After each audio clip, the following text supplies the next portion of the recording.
Hi, everyone, and thank you guys so much for tuning in to talk about real. I just wanted to come on here tonight and just share a little word of encouragement for somebody who is just getting started out. God has called you to do this new thing and you've started doing it, and maybe you're getting a little bit discouraged because things aren't going exactly the way that you thought that they would go.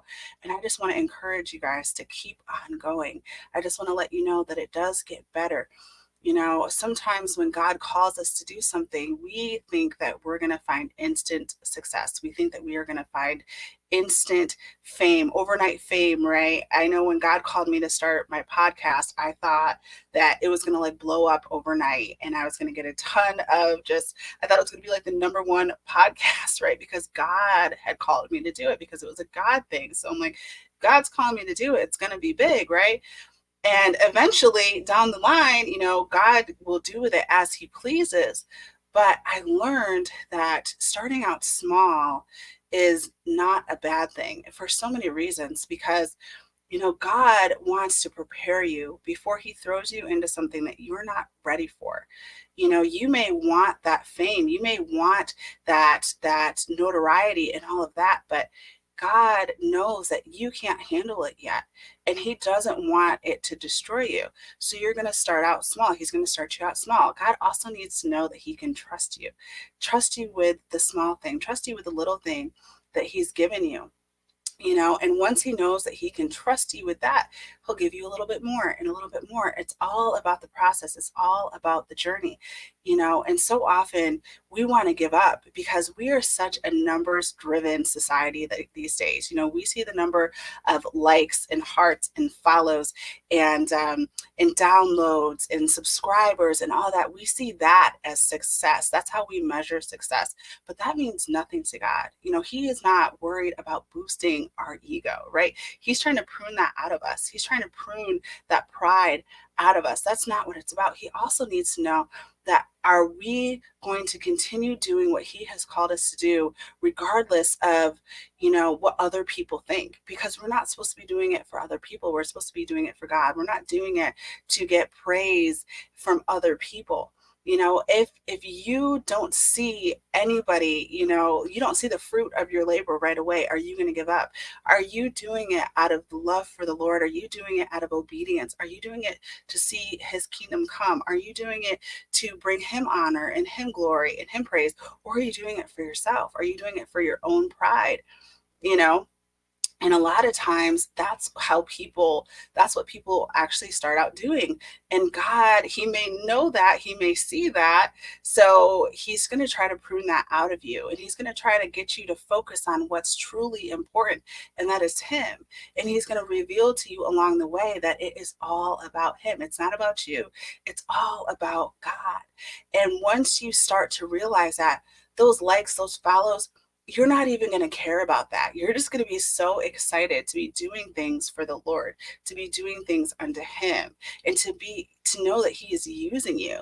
To be used by God, it's such an amazing feeling. It's so fulfilling just to know that God has a plan for you and he has a will for your life and that you're living it out. You're living out your purpose. When God calls you to do something that's in line with your purpose, you're doing what you were created to do. It's like your destiny, and God will take you on this fantastic, phenomenal journey, right?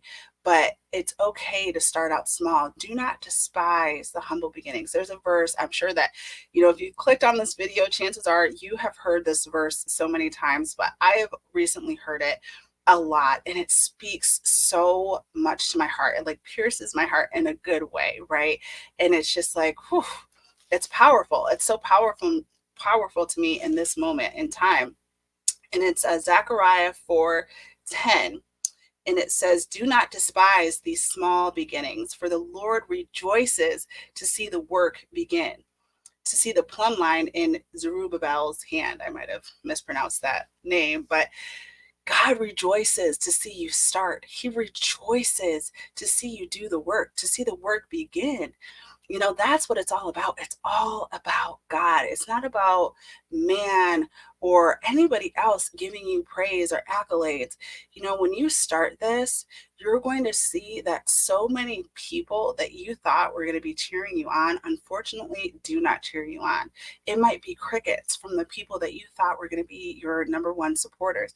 You're going to face some opposition, hopefully not, but there's a chance that you may face opposition along this journey. You may face persecution from the people that, you least expected it to come from. It could be from churches, it could be from other believers, but the important thing is just to keep your eyes on Jesus. Keep looking to him. Don't give up. Don't get discouraged. God will help you along the way. He will show you the way. And as you continue going, as you continue doing what God has called you to do, he will start to give you more and more and more. And right now I'm in this place in my life where I've had this breakthrough, right?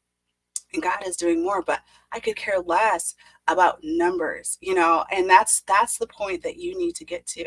You care less about numbers. You care less about, the money coming in, because you know that God is providing for you and that his will be done. And whatever you're going through, whatever phase you're in, it's part of his plan. You're in his will and he will take care of you. So you can just take the pressure off of yourself and just do whatever it is that he's called you to do. There was a time where I had no listeners. At least that's what I thought.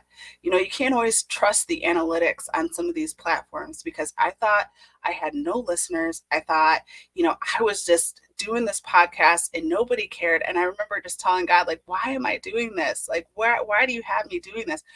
I even had people asking me, like, why are you doing that podcast? And I would say, well, I'm doing it for the Lord. And if you're not doing it for God, then you're doing it for the wrong reasons, and you're going to want to give up. I mean, you might want to give up regardless if you're doing it for God or not, but I'm just saying you're not going to make it very far, because it's hard. It's hard. And when you're doing it for the wrong reasons, you're going to give up. I've seen so many people start and then stop right away because they're not doing it because God has called them to do it. They're doing it because they want attention or whatever. They don't have like that call, right? And when you have that call, God will give you the grace and he'll give you the ability to do it. But yeah, when I started out doing my podcast, I just felt like no one was listening. And that went on for like a good year, where I just kept, even though I didn't think anyone was listening, I kept doing it out of obedience to God. I kept putting out those episodes every single week, without stopping. Every week. It's like, even when I was discouraged, even when I felt like giving up, I still did it, right? And so God honored that. And I proved to the Lord that, I'm going to be obedient and I'm going to still do it regardless if anybody is listening, because I know that God is listening and I know that God will use it however he wants to use it.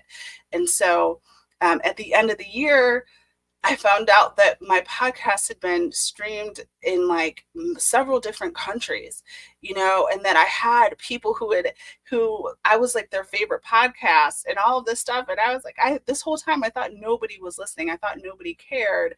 And people were listening. I just couldn't see it. I don't know if the Lord had that hidden from me or what, but I couldn't see it. I didn't know, that it was being listened to in different countries and then people, after a while, people started coming up to me or messaging me and saying, hey, I listened to your episode. That really helped me. And, all this stuff. And I'm like, well, it doesn't look like anybody, what I'm seeing in front of me, when I'm looking at the analytics, it's looking like I'm not getting any listeners. But come to find out, the whole time I was, and so I kept on going, even though I couldn't see the results, the fruits of my labor. And now God has taken me to another step, in the process. And it's still, I may not be blowing up like other people are, but I'm okay with that, because I know that I'm in the place that God wants me to be in, and you may be in the place where God wants you to be in. And there's so often that people will, God, they will catapult to fame. They will get that fame, that notoriety, that fortune too soon and they can't handle it and it destroys them, right? They wind up just chasing after that and not after God, and it ruins their relationship with God. What does it profit a man to gain the whole world but lose his soul? It's so important for us to just stay focused on Jesus and just trust him. Allow him to lead you, allow him to guide you and to do this amazing thing that he has called you to do. Remember, it's God that called you to do it. So allow God to lead you. Allow God to make the decisions. Allow God to guide you. Don't try to do it yourself. Don't try to take over and push God out and think that you know what you're doing, because it's God it's his plan. He's the one who has the plan. And if you want the God result, you have to do it God's way. You have to follow step by step wherever God is leading you, whatever God is calling you to do. You have to do it exactly as he says. Don't leave anything out. Don't try to, you know, rush through it. Just trust the process, go through it, stand firm in the faith, don't give up. God has you. And thank you guys so much for listening. I hope you have a wonderful evening. And if this blesses you, please share it with somebody. God is just so good. And I love you guys. Thank you so much for listening. Have a wonderful evening and God bless you.